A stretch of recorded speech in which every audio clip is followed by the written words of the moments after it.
Servo bom e fiel. Amém, meus irmãos? Amém. Quem está feliz, diga amém. Amém. Quem está triste, diga aleluia. Eu sei que tem alguns tristes aí, né? Beto, Marcelinho. Sei que tem os irmãos que estão tristes aí sentados, não sei porquê, mas é da vida, né?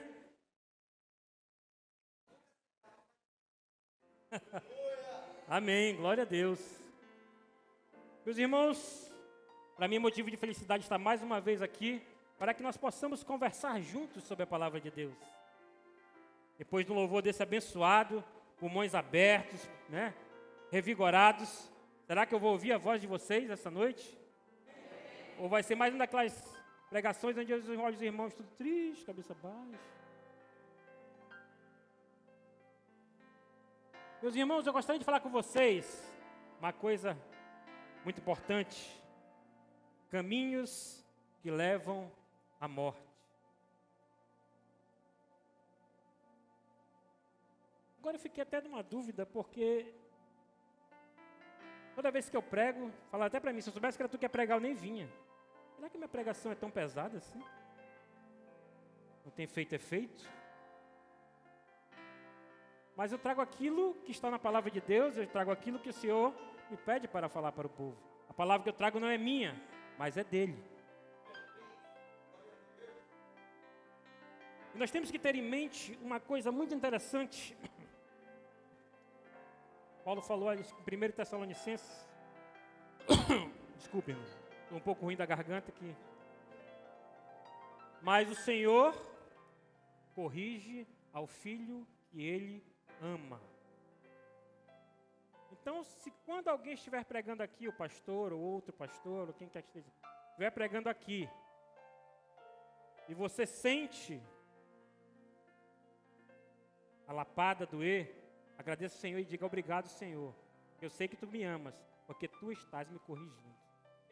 Porque a partir do momento que você estiver levando uma vida dissoluta e fazendo e achando que tudo que faz dá certo, meus irmãos, meu irmão, tenha cuidado. Então, meus irmãos, vamos conversar nessa noite sobre caminhos que levam à morte. Isso é muito importante. Nós vemos a cada dia, né, as profecias se cumprirem. Então, nós temos que estar pregando sobre a salvação. Temos que estar pregando que ainda há tempo de salvação. Que o tempo está próximo. Não adianta eu chegar aqui e ficar massageando o ego dos irmãos, falando coisas bonitas, né? Falando coisas maravilhosas e não trazer a palavra da verdade.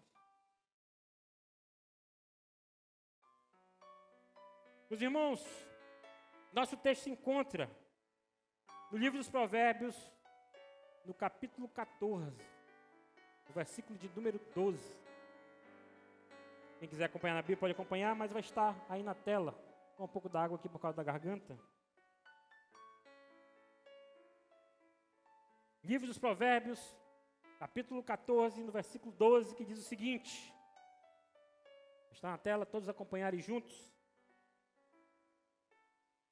Há um caminho que ao homem parece direito, mas o fim dele são os caminhos da morte.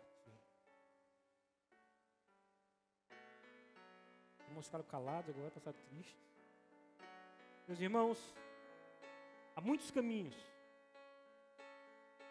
criados pelo homem, mas somente um leva à salvação. Nós vamos falar disso mais à frente. Mas se você estiver duvidando, não, pastor, todas as religiões, todos os caminhos levam a Deus, vai lá em Mateus 7, 13 e 14. Você vai ler lá. Anote, leia em casa. Talvez assim você procure ler a Bíblia. Mas, meus irmãos, começando, o homem pode tentar convencer a si mesmo que os seus pecados costumeiros, aqueles pecados de estimação, que você tem levado consigo. Às vezes, a gente escuta de alguns irmãos falarem assim, pastor, eu tenho problemas que eu não consigo parar, tem problemas que eu não consigo me libertar. Mas será que você tem tentado se libertar?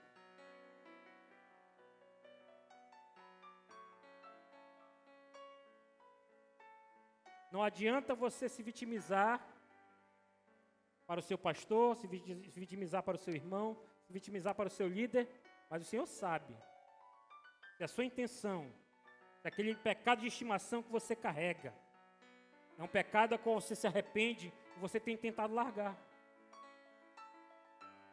Ou se você não tem empurrado com a barriga, porque é bom, porque é prazeroso, porque traz recompensa. Então, meus irmãos, não adianta o homem tentar convencer a si mesmo que seus pecados costumeiros, suas más ações, sua falsa religiosidade, seu egoísmo são coisas corretas. Temos muitas pessoas na igreja que se enganam. Estão vindo à igreja, mas não são verdadeiros crentes transformados por Cristo. São pessoas religiosas, que se prendem a costumes, que se prendem a dogmas, que se prendem a títulos,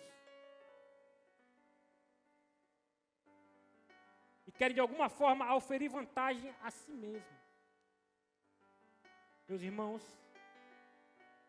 não adianta o homem tentar se enganar, achar que seus erros são corretos. Mas uma coisa eu lhe falo, todo caminho que não for de Deus, trará no final a morte, e o pior, trará o inferno. Palavra feia, palavra pesada, mas é verdade. Se você não andar conforme a vontade do Senhor, se você vem à igreja por costume, eu acho legal, eu vou lá.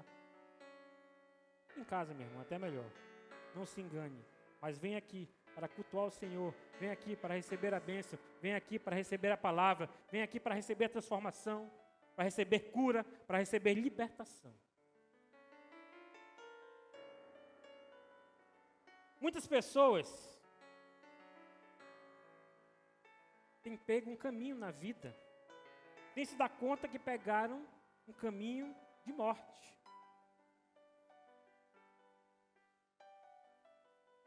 Mas essas pessoas têm se enganado a si mesmos. Na Bíblia fala de muitas pessoas que seguiram por esses caminhos. Nessa noite, nós vamos ver aqui 3 caminhos que levam à morte. Apesar de só existirem 2 caminhos, um estreito,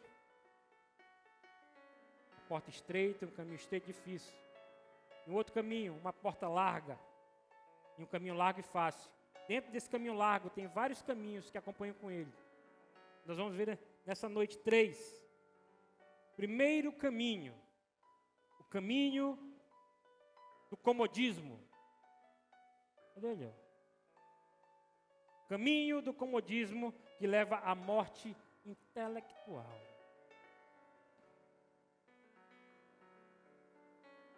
Tem muitas pessoas que estão acomodadas. Tem muitas pessoas que têm usado o cansaço como desculpa. Tem usado algum tipo de limitação como desculpa para estar acomodado.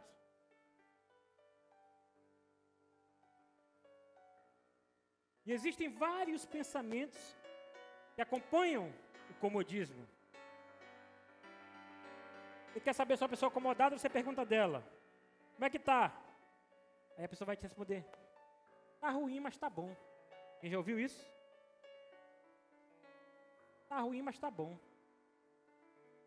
Como é que está ruim, está bom? A palavra de Deus diz assim, sim ou não. Ou está ruim ou está bom. Ainda um dá desculpa. Não, está ruim, mas com Deus tudo é bom. Não, meu amigo, com Deus tudo é bom. Não está ruim. Se está ruim, está ruim. Se está bom, está bom. E se está com Deus, sempre vai estar bom. Apague o ruim da sua vida. Eu sei a força que eu estou fazendo hoje para estar aqui pregando. Deus sabe também. Mas é assunto para outro momento. Outra palavra que a gente ouve muito, até eu mesmo já falei: amanhã eu começo. Acomodado, né? O pastor fala Sou juiz, o senhor está gordo. Por que o senhor faz uma dieta e começa a malhar amanhã, pastor? Hoje na célula tem esse feijão gostoso aqui. Amanhã, irmão Ezequias? Amanhã eu começo, quem sabe? Espere lá na academia. Mas não tem muita esperança, não. Palavra do acomodado. Amanhã eu começo. Olha ali, tem uns ali se cumprimentando. Será que essa palavra é muito falada aqui no meio dos irmãos? Amanhã, né? Aquele dinheiro, amanhã. Você vai para a igreja? No próximo domingo. Vamos para a oração? Na próxima. Esse aqui eu estou ocupado. Vamos encher essa laje? Na próxima.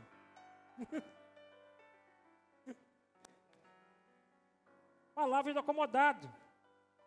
Outra palavra do acomodado. Um dia, quem sabe, né? Convida para ir para a cela. Um dia, né, meu irmão? Quem sabe eu passo por lá. São palavras do acomodado. A gente ri, mas são as palavras que diz. Outra palavra do acomodado que ele fala bastante. É melhor nem mexer com isso. Não, deixa para lá. O irmão está em pecado, tem dificuldade, aí você vai conversar com outro irmão. Vamos lá conversar com o irmão. Não, meu irmão nem mexe com isso, deixa ele para lá. Fica para lá mesmo, vai dar problema para outro. Esquece. É verdade, meu irmão. Outra palavra do acomodado. Não é com o pastor nem com o pastor Josafá, isso é do acomodado. Já estou velho demais. Eles não falam isso, não. Eu citei esse exemplo, mas não é que eles falam isso. Meus irmãos, o acomodado, todos nós já passamos por isso, eu mesmo. Eu tenho esse testemunho para falar aqui. Talvez alguns pensem, e quando eu cheguei aqui na Comev, o pastor pegou, meu sobrinho vai ser pastor agora. Não, meu irmão. Desde 2012, eu venho nessa batida ministerial. Estudei, me preparei. E antes de vir para a Comev, quando o pastor me convidou, depois de muitos anos, que ele não convidava, nem citava, até que um dia chegou, vamos para a Comev. Eu disse para ele, pastor, me deixa sentado no banco. Me trata como irmão. Ele disse, negativo. Você é um pastor. Eu não posso me desrespeitar. O pastor falou isso. Mas eu acho que quando eu falei para o pastor que eu queria ser tratado como irmão do banco, alguns irmãos ouviram. Porque me trataram pior do que um visitante. Pesado. Mas Deus dá a vitória no final. E a última palavra que nós falamos do acomodado. O acomodado diz, né? Você vai lá, meu irmão, não faz isso. Aí olha para ti e diz, paciência, né? Olha o Cristian rindo aí. Deve ter ouvido isso de alguém. Paciência, né? Pastor vai lá chegar com o Cristian. Cristian, meu amigo, você não foi para a célula? Ah, pastor, paciência, né? É um exemplo, Cristian, é um exemplo. É só um exemplo. Já aconteceu, né? Um exemplo real. Mas não vai mais acontecer.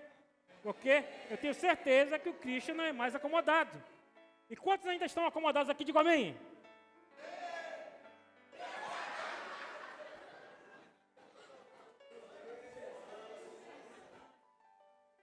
Meus irmãos, misericórdia, hein?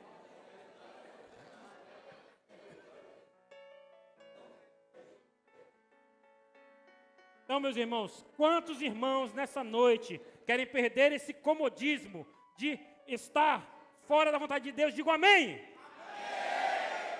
Glória a Deus, agora sim. Meus irmãos, nós temos um remédio bíblico contra o comodismo.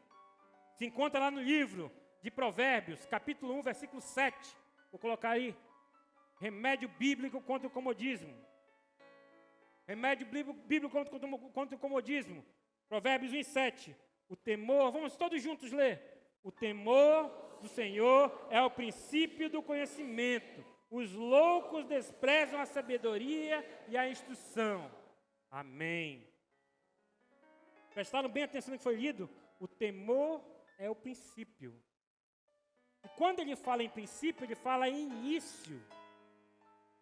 Eu conheço algumas pessoas, meus irmãos, que eram pessoas fervorosas, eram crentes, e saíram para as academias, não academia de ginástica, saíram para as faculdades, falando melhor, e chegaram lá, não sei o que houve, se encheram das teorias, se encheram das filosofias e desandaram no caminho. Por quê?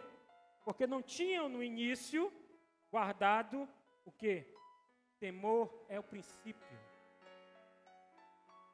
Temor a Deus, temor do Senhor é o princípio do conhecimento.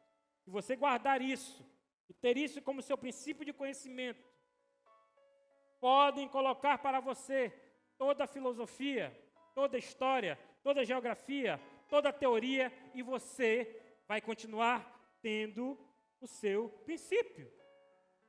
Você vai dizer, pastor, mas eu tenho que ir para a faculdade e lá me ensinam as coisas assim, assim, assados. Aí assim, Tessalonicenses 5:21 diz o quê? Examinai tudo e retei o bom. Até mesmo quando a gente estuda teologia, muita gente acha que estudar teologia é chegar todo dia na faculdade, abrir a Bíblia. Eu acho que a Bíblia é um dos livros que a gente menos toca. Sabia disso? A faculdade de teologia é um dos livros que a gente menos toca em base em estudo, é a Bíblia. A gente utiliza ela para algumas consultas e algumas questões, mas você estuda mais profundamente a parte filosófica, a parte histórica.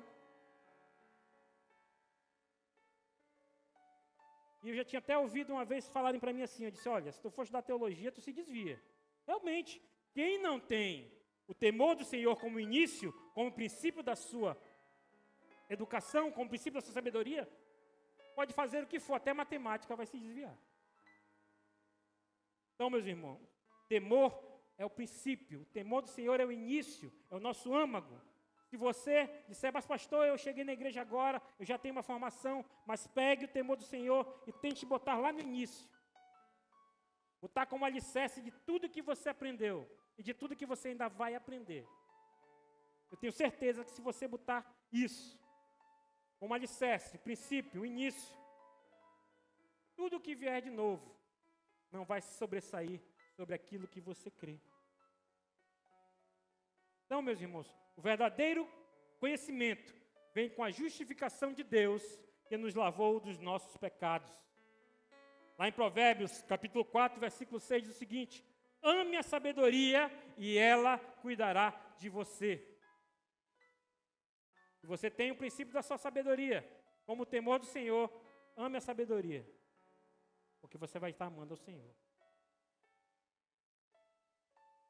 Tão triste, irmãos. Falei alguma coisa que doeu? Meus irmãos, continuando a palavra. Vamos lá. Segundo caminho, são 3. Segundo caminho que leva à morte. O caminho da autossuficiência. O caminho da autossuficiência leva à morte social. Como assim, pastor? Meus irmãos, a autossuficiência é um conceito bastante utópico. Porque não tem ninguém, preste bem atenção, a autossuficiência real, não existe ninguém na empresa no mundo que seja. Porque para você produzir, alguém tem que comprar. E alguém tem que fornecer matéria-prima. Tem pessoas que pensam que são autossuficientes. Ah, eu sou autossuficiente, eu me mantenho. Você não planta, você não cria o bicho que você come, você não é autossuficiente. Sempre você vai precisar de alguém, nem que seja alguém de que você compre. E para você comprar, você tem que ter dinheiro. Então alguém lhe pagou por algo que você fez. Sempre você vai precisar de alguém. A autossuficiência refere-se ao quê? Ao estado de não necessitar de qualquer ajuda, apoio ou interação dos outros para sobreviver. Tem alguém aqui que viva sem precisar de nada de ninguém? Se tiver, levanta a mão que eu quero te conhecer. E apertar a tua mão. Todos nós precisamos de alguém. Os filhos precisam dos pais. Não é verdade? Apesar de chegar uma hora que eles acham que são independentes, agora eu sou de maior, estou no quartel, eu mando em mim mesmo. Sempre vai precisar, no momento de dificuldade, vai correr para o colo da mãe, vai correr para o colo do pai, vai correr para o colo da avó, do avô. Sempre vai ter alguém que vai lhe amparar e vai cuidar de você. Ninguém no mundo consegue produzir tudo que precisa para comer, vestir, andar, medicar, aculturar. Nós precisamos um dos outros. Na igreja, principalmente.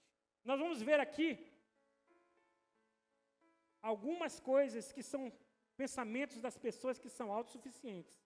E esses pensamentos aqui são perigosos. E esses aqui eu tenho certeza que vocês já ouviram de muitas pessoas. O primeiro pensamento da pessoa autossuficiente, ela diz o quê? Posso cultuar a Deus sozinho em minha casa. Quem já ouviu isso?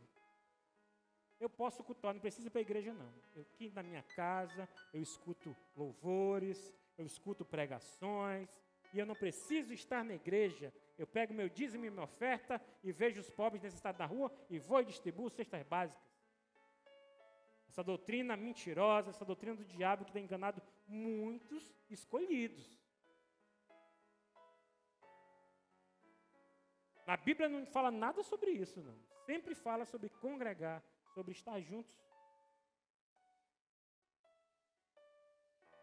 Posso cultuar a Deus sozinho em minha casa. Agora na pandemia tem gente que se acostumou. Teve gente que já se acostumou, aí que viu, né? Já tinha uma dúvida, acho que eu posso ficar em casa. Aí veio um tempo que tinha que ficar em casa mesmo, e a pessoa se acostumou. Agora eu descobri que eu posso cultuar aqui em casa. Meu irmão, isso é doutrina do diabo. Isso vai te levar para o inferno. Não acredita nisso. Então, nós vamos ver aqui na frente o que a Bíblia fala sobre isso. Outro ditado do prepotente, o que ele diz? Eu não preciso de ninguém, eu me viro sozinho. Eu acho que eu já falei isso algumas vezes. Né, Geminho? Os irmãos, a pregação, quando a gente estuda uma palavra, ela tem que transformar primeiro a minha vida. E às vezes nem transforma, o pastor vem, mas o pregador vem e despeja aqui. Mas quando eu estou estudando, a primeira lapada é na minha costa. Tenho certeza disso. E quando eu vejo assim o ditado, eu não preciso de ninguém, eu me viro sozinho. Quantas vezes eu não falei isso para minha esposa? Quantas vezes eu não falei isso na minha casa? Quantas vezes o Senhor me fez eu quebrar a cara?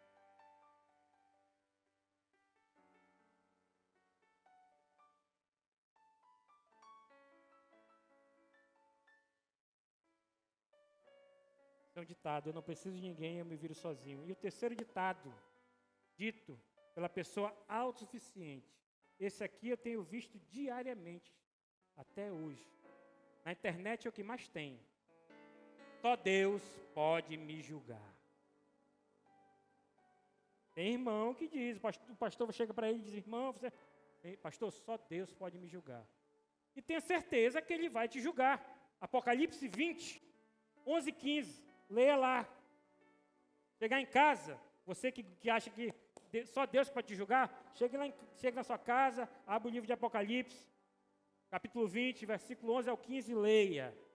E saiba que ele vai te julgar realmente. E ele vai te julgar com justiça. E será que a justiça dele vai te levar para o céu? Deus é justo. Ah, não, Deus é amor, Jesus é amor. Mas é justiça. Será que os teus atos vão receber a justiça de ir para o céu? Se você acha que só Deus pode te julgar, saiba que Ele vai te julgar. Grandes e pequenos vão estar lá na presença dEle para serem julgados. E Ele vai te julgar, como eu estou dizendo, com justiça. Vai dizer, não, meu filhinho, você pecou, né? Você viveu uma vida em pecado porque você era ignorante. Venha para o gozo do Senhor. Aí vem a Tati, que passou a vida perseverando, orando, buscando. Você, serva mais infiel. vai pegar umas chibatadas antes de entrar no céu, porque você não foi correta todo dia. Irmão, não vai ser assim não. Vai dizer, apartai-vos de mim, malditos, para o fogo eterno. Não pense que a vida dissoluta vai lhe levar para o céu, porque Jesus vai ter misericórdia de você, não. Ele é justo. Ele vai separar o joio do trigo. Se só Deus pode te julgar, realmente Ele vai te julgar. Quando estiverem lá abrindo os livros, né? Interessante.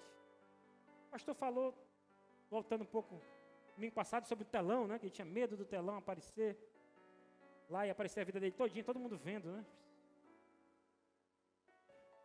Aí disse que não vai ter isso. Eu vou pensando um dia desse. Fala sobre... Moisés falou, apaga meu nome do livro da vida. João falou em Apocalipse, né? Livros são ser abertos, o livro da vida. Mas naquele tempo existia livro. Eram pergaminhos, né? Mas a Bíblia hoje chama livros. Será que quando chegar no céu vai ser livro? Será que não pode ser um tablet, não pode ser um computador que é mais rápido? Verdade, meus irmãos. Daqui a um tempo a Bíblia vai estar escrita, serão abertos os computadores da vida, né? E no computador da vida vai estar lá escrito o teu nome. Mas a se pensar para o futuro a gente conversar, né? Mas quem estiver no céu vai ver. Então se você tem curiosidade de saber como eu, persevere e vá para o céu. Aí lá você vai ver. Se vai ter o telão, se vai ter livro, se pergaminho, se computador. Agora se tu não tem curiosidade, aí é contigo, com Deus, e vai na fé. Então, meus irmãos, o remédio bíblico contra a autossuficiência. Vamos lá. João 15, versículo 5, diz o seguinte. Cadê? Eu sou a videira, vós as varas. Quem está em mim e eu nele, esse dá muito fruto, porque sem mim nada podeis fazer. Olha só o que Jesus fala. Quem está falando aqui não é João. Quem está falando aqui não é Paulo. Quem está falando aqui não é Pedro. Quem fala aqui é Jesus. Foi anotado por João, mas a palavra é dita por Cristo. Sem mim nada podeis fazer. Então da sua força nada vai sair.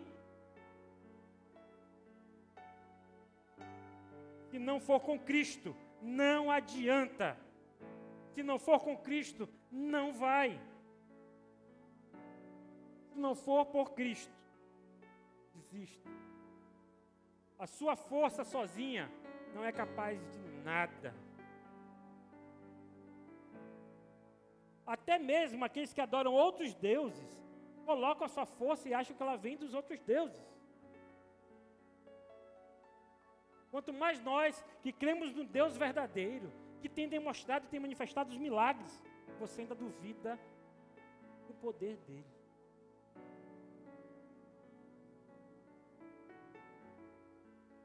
Sem mim, palavra de Jesus, sem mim, nada podeis fazer.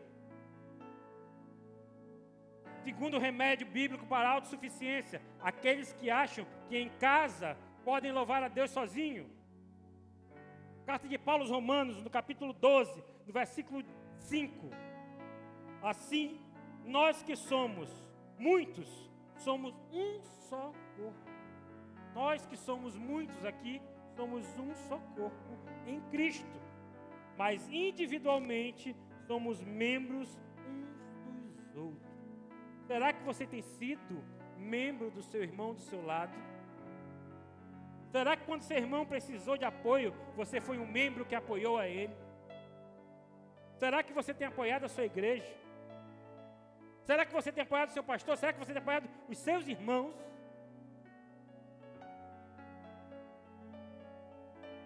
Se você acha que você pode adorar Deus sozinho em casa, aí é a palavra de Deus, é a Bíblia, não é eu que estou inventando. Assim, nós que somos muitos, aqui nós somos muitos, Faltam muitos também, mas os que vieram para ouvir, vieram para receber, vieram para se revestir de unção. E aqueles que não vieram, Deus sabe o motivo, vai botar desejo no coração de eles estarem aqui na casa de Deus. Parece que a chuva desligou eles. Mas, meus irmãos, assim nós que somos muitos, somos um só corpo em Cristo. Será que você tem sido um só corpo em Cristo? Ou será que você tem desandado? O corpo ele tem que ser perfeito. Para que o corpo dê um passo, há toda uma coordenação que vem da cabeça até a perna e até o pé, não é verdade? Para que o corpo dê um passo, tem toda uma coordenação. A partir do momento que você tem um membro que não obedece, que anda em desacordo com o corpo, esse membro tem que ser tratado, não é? Você começa, sua perna não começa a obedecer, vai ser tratado para que haja. E às vezes, é necessário até que esse membro do seu corpo seja cortado. Então, não queira ser um membro amputado do corpo de Cristo. Precisa extirpar esse membro porque está estragado. Você faz parte do corpo de Cristo. Você está aqui na igreja e teve o privilégio de estar aqui para fazer parte do corpo de Cristo, para ouvir a palavra dele nessa noite. Terceiro e último, meus irmãos. Terceiro e último caminho. Esse aqui, tenho certeza, já ouviram muito. Ditados que tem aqui. Caminho do pecado leva à morte espiritual. Primeiro pensamento recorrente das pessoas que estão no caminho do pecado. Esse é o primeiro. Presta atenção. Daí você já ouviu. Vamos lá, meu irmão, não dá nada não. Já ouviu isso? Não dá nada não, vai lá. Experimenta um pouquinho. Ah, vamos lá. Não pega nada, né? Enganação do inimigo. Você começa mexendo, não dá nada. Você começa experimentando, não dá nada. Você começa fazendo, não dá nada. E lá na frente, você vai colher o resultado do que você plantou. Vai lá, não dá nada não, vamos lá. Os irmãos estão calados. Será que eu estou pregando pesado? Acho que eu tenho que vir pregar mais bênção, que os irmãos ficam calados. Quando fala bênção, os irmãos ficam, amém, aleluia, glória a Deus. Meus irmãos, segundo ditado daquele pensamento recorrente, né? Pessoas que estão no caminho do pecado. Baixinho, bora lá, ninguém está vendo. Já ouviu isso? Bora, ninguém está vendo, ninguém vai saber. Será que ninguém está vendo mesmo? A Paty está rindo, né? Meus irmãos, Provérbios, capítulo 15, versículo 13 diz o seguinte: os olhos do Senhor estão em todo lugar. Então, se você faz, pensando que ninguém está vendo, os olhos do Senhor estão em todo lugar. Até as crianças lá do departamento infantil, eu tenho certeza que sabem disso. Lá no canto, os olhos do Senhor estão em todo lugar. A contemplar quem? Os maus e os bons, né? Maus e os bons. Então, meu irmão, não vai nessa de ninguém estar vendo, porque eu tenho certeza que alguém vai estar vendo. Os olhos do Senhor, esse está em todo lugar, e tenha certeza, se você estiver nessa de ninguém está vendo, o Senhor está vendo. Uma vez eu ia dirigindo o carro na outra igreja para comprar café da manhã para as crianças, aí o irmão disse, pastor, dobra aqui, ninguém está vendo. Eu disse, mas eu estou vendo, você está vendo, e Deus está vendo. Como é que eu vou te cobrar depois lá no público? Você não faz isso, mas o pastor faz.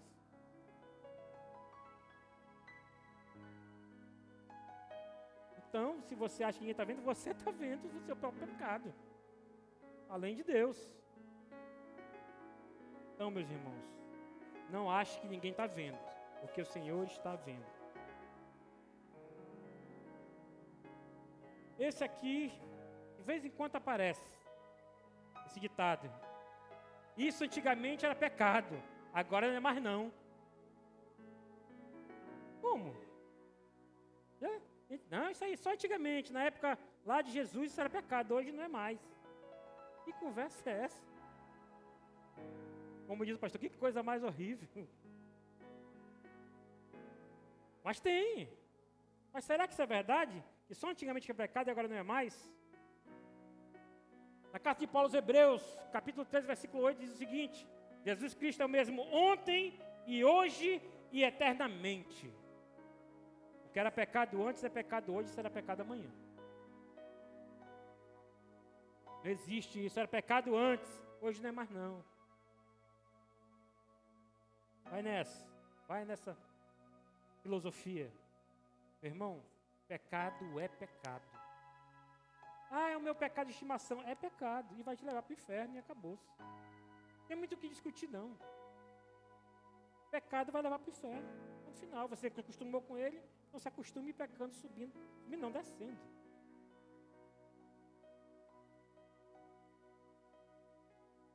E o quarto e último ditado, esse daí eu tenho certeza que alguns já ouviram, principalmente as meninas já ouviram no ouvido isso. Jovens, não fiquem com raiva do que eu falo, mas alguns vão rir porque com certeza já ouviram. Se é por amor, não pode ser pecado.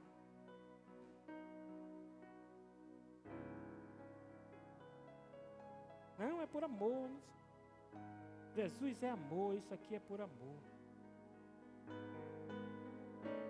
Todos na Bíblia que tiveram suas esposas, eles foram casados por alguém.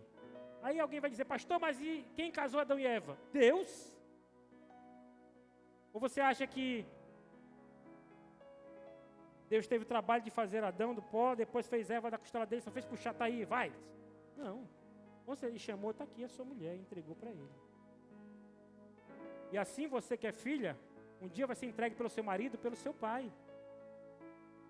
Como é o correto, seu pai vai entregar você para o seu marido, está aqui, a mulher que eu estou te entregando. E você não tem um pai perto, tem um avô, tem alguém que seja responsável, tem o seu pastor que pode lhe levar, que é o seu pai espiritual. Aí você não é entregue por entrar sozinho na igreja porque eu sou sozinho, não existe. Você tem que ser entregue por alguém, para o seu esposo, para o seu marido.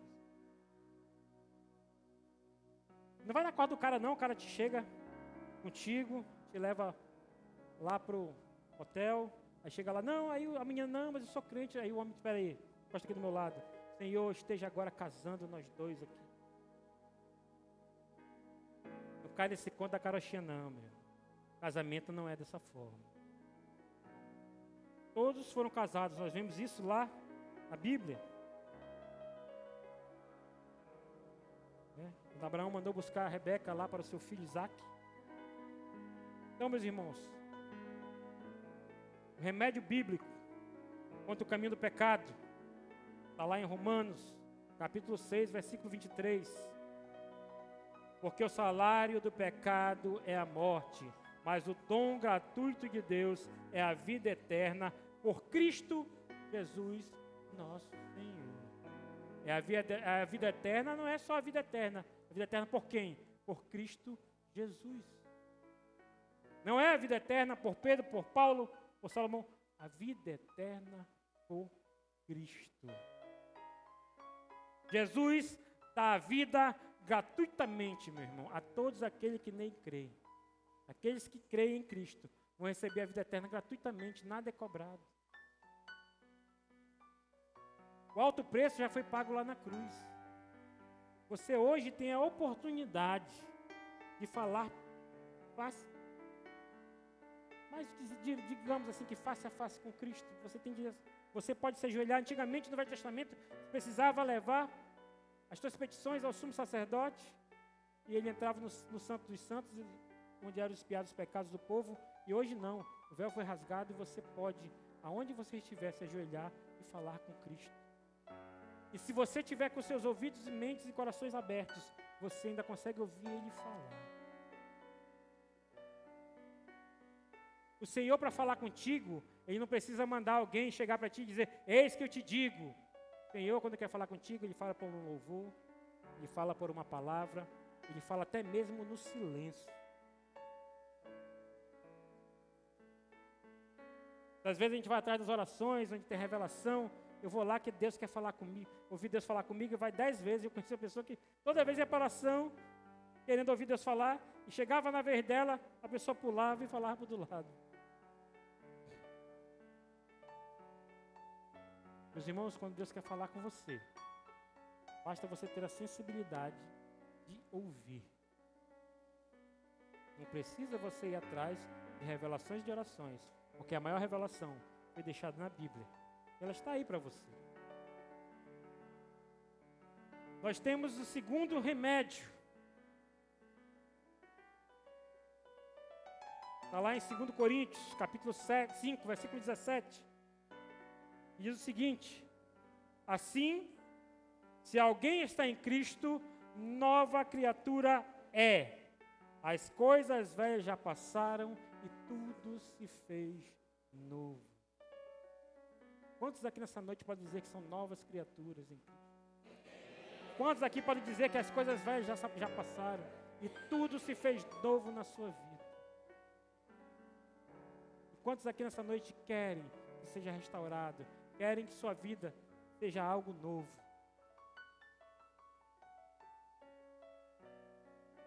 Meus irmãos, para concluir,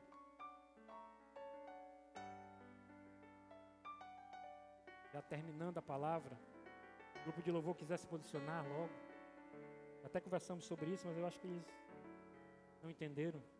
Né, Eliane? Cadê ela? Nem veio hoje.